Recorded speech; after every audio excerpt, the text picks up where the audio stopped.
বিসমিল্লাহির রহমানির রহিম।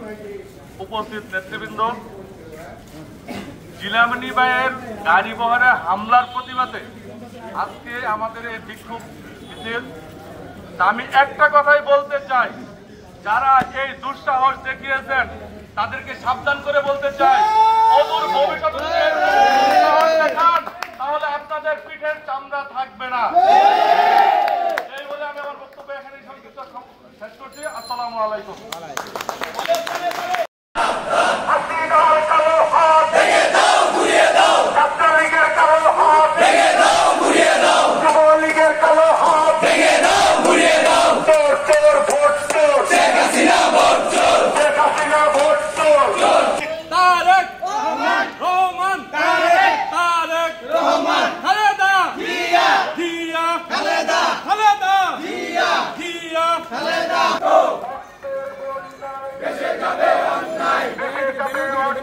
রক্তের বন্যায় চালো রে চালো, আগুন জ্বালো, চালো চালো চালো চালো, অ্যাকশন অ্যাকশন, ডাইরেক্ট অ্যাকশন, সবকলের অ্যাকশন, ডাইরেক্ট অ্যাকশন, জিসান ভাইয়ের অ্যাকশন, ডাইরেক্ট অ্যাকশন। আমরা সবাই জিয়ার সেনা, ভয় করি না বুলেট বোমা, ভয় করি না বুলেট বোমা, আমরা সবাই জিয়ার সেনা। দিয়েছি তো রক্ত, আরো দেব রক্ত, রক্তের বন্যায় ভেসে যাবে অন্যায়। আওয়ামী লীগের গুন্ডারা হুঁশিয়ার।